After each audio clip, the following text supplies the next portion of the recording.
เนาะตามหน้าให้กับบริษัทไอจ็อบเนาะจำซื้อไว้ให้ดีๆเนาะเพราะว่าสิ่งที่เราว่าไปเพราะว่าสิ่งที่เราว่าไปนี่เราจะมีผลอีกถึงหนึ่งแม่นไทยซื้อได้คูนั่งจะได้หาหาวันเนาะคือว่าหาไม้ให้อีกเด้เนาะเพราะว่าไม้พิธีกรคู่โบราณเนาะเมาบ่เมาเลยบ่มวนบ่เอาอีกบ่ขอเสียงตัวดังๆให้สัญญาว่ามื้อนี้เราจะม่วนจะสนุกไปพร้อมๆกันเนาะแม่นใครที่ว่าเสียงดีเนาะเอวดีเนาะเดี๋ยวเราจะมาแข่งกัน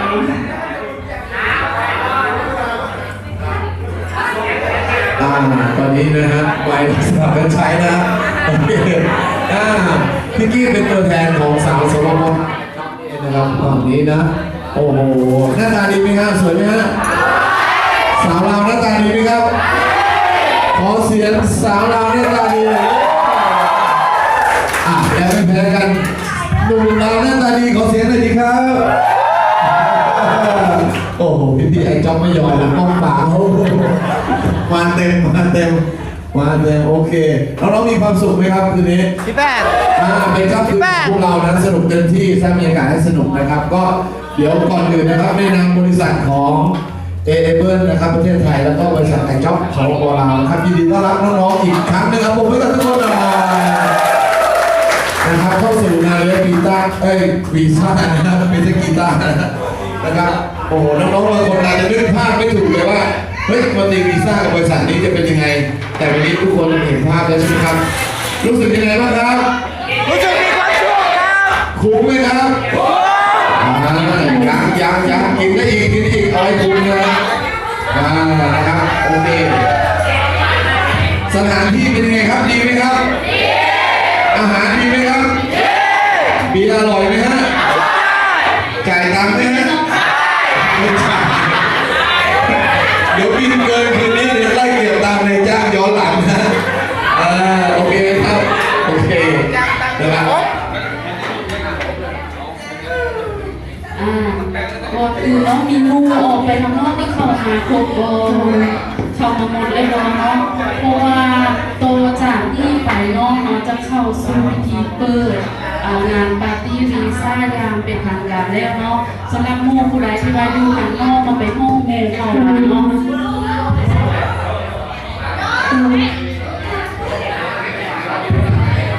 ครับไม่เป็นไรก็เพื่อไม่เป็นการเสียเวลาครับวันนี้ผู้ใหญ่บางท่านที่ได้แนะนำน้องๆที่ประเทศไทยก็ติดภารกิจทางราชการนะครับแต่ก็มีตัวแทนของบริษัทของไอจ็อบแล้วก็บริษัทเอเบิลนะครับแล้วก็ผู้ใหญ่ที่อยู่ท่ามกลางเรามาอวยพรน้องๆนะครับมาทำความรู้จักงานนี้จะเกิดขึ้นไม่ได้นะครับถ้าผู้ใหญ่สองบริษัทนี้แล้วก็สถานที่ไม่ได้ให้ความร่วมมือแล้วก็ไม่ได้เห็นคุณค่าของน้องๆนะครับน้อยบริษัทมากนะครับที่จะทำให้กับน้องๆแบบนี้พาไปเที่ยวงานเลี้ยงแบบนี้เต็มที่ก็ข้ามกล่องนะครับกล่องได้เลยนะครับมีบริษัทเดียวนะครับที่ทำแบบนี้นะครับแล้วก็หลายๆบริษัทเขาก็พยายามจะทำในสิ่งที่เราทำนี่แหละมันเป็นระบบที่ดีแล้วหลายๆบริษัทก็พยายามทำตรงนี้อยู่นะครับเราเชื่อว่า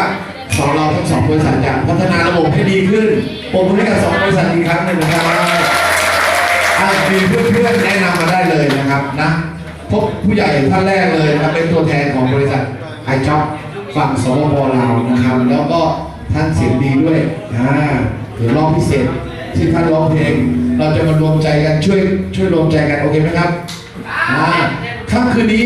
เงินที่เราจะรวมใจกันทั้งหมดวันนี้จะบอกข่าวเลยทุกคนนะครับจะแบ่งเป็น2 ส่วน1 ส่วนช่วยพี่น้องน้ำท่วมอาจจะมือปรบมือหน่อยเต็มที่เลยนะครับแล้วก็อีก1 ส่วนเราก็จะช่วยให้เพื่อนๆที่บริการเราในค่ำคืนนี้นะครับผมท่านแรกเลยครับพิธีกรญาติใหม่กันหน่อยนึงเนาะเพราะว่าไม่พิธีกรคู่นี้บ่ได้เนาะมันเมาเหล้าไปแล้วเนาะสำหรับมื้อนี้เนาะก่อนที่จะท เข้าสู่พิธีการเปิดปาร์ตี้วีซ่าเนาะเขาจะให้ตั้งหน้าบริษัททั้งสองบริษัทเนาะก็คือบริษัท AA เลิศเนาะแล้วก็บริษัทไอจอบเนาะก่อนอื่นหมดเนาะตั้งหน้าบริษัทไอจอบพอดีว่าทางอำนวยการขึ้นมาเนาะก็คือส่งตัวแทนขึ้นมาเนาะของเงินเซิร์นทางXOเนาะคือกล่าวเปิดพิธีตั้งหน้าให้กับบริษัทไอจอบของเงินเซิร์นทางเวทตะวันเนาะ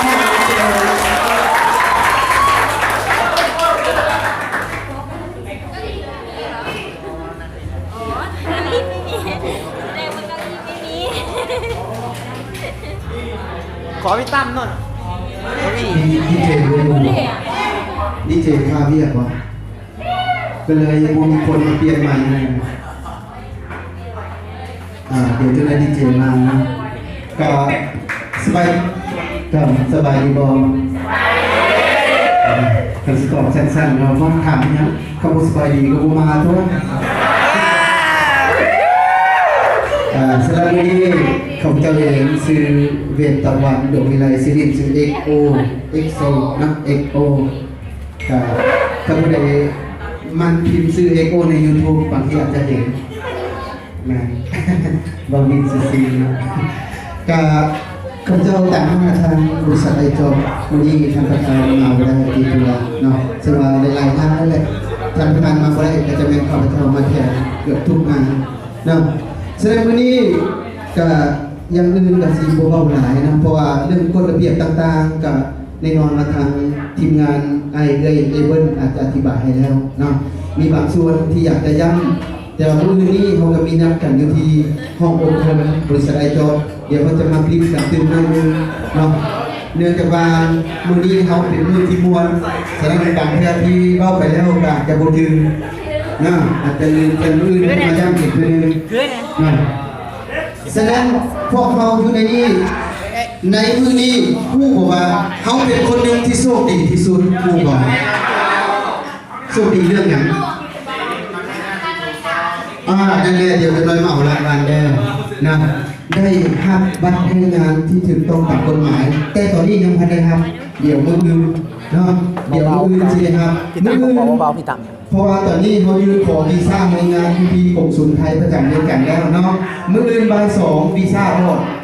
พึ่งพาสปอร์ตท่องเที่ยวจะกลายเป็นวีซ่าในงานซีรีเนาะแล้วเขาจะเดินทางไปเข้าสู่องค์ของยูนิสูงนะครับหนองคายเนาะจากนั้นเขาองค์ของเสร็จแล้วหรือเปล่าแล้วเนาะ ท้องนั่ง เคยรู้สึกพอเวลาสมัยเขาเป็นนักเรียนนะถ้าในครูเขาอธิบายแล้วเขาหยอกกันผู้ฟังเราในครูใจง่ายพอถ้ามือเขาเป็นในครูเขาสิได้รู้ว่าในครูก็ให้ในเขาย้อนเอาในการเพิ่มฉะนั้นเวลาที่เพิ่นเราเขาก็ต้องฟังเขาอันนั้นไม่ประมาณนะครับ